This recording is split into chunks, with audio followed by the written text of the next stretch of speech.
The isolation simulation tool is a proactive and reactive tool that displays and summarizes the effects of a pipe being out of service.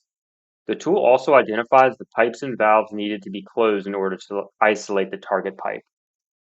The isolation simulation module can be opened down here in the Digital Twin tab of the Data Explorer.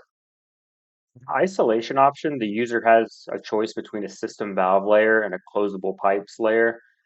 The system valve layer can be a point feature class or a line feature class. It can actually be the valve hydraulic model feature class itself. The closable pipes will be a saved selection of pipes in the model that are able to be closed. The affected customers, this is an optional input, but what this does is if you can see my meters in this map, it'll actually also make a selection of these meters to tell you exactly which ones will lose service. You can do this three different ways. Do a search distance of the pipes that get isolated. If you actually have a lateral layer, if it's connected to the lateral layer of the pipe that gets isolated, it will make the selection. Also, you can use an associated pipe ID field as well. The target pipe is the pipe that you wish to isolate, and the minimum pressure requirement, that is actually going to be one of the summary results. It will identify all of the pipes in the system that drop below this pressure requirement.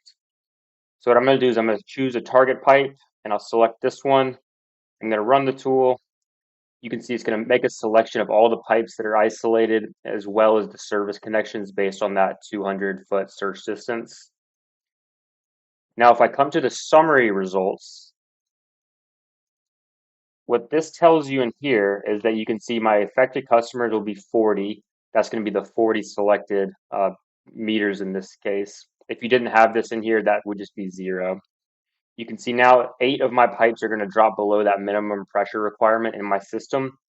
Of the entire model, I'll have 488 junctions whose pressure will drop as well. In order to isolate the pipe that I have selected, my target pipe, I'm going to have to close 3 valves, and it's going to give you the asset ID of those 3 valves needed to be closed. And then you can see here, most of the time the pipes isolated and the service disrupted pipes are going to be the same.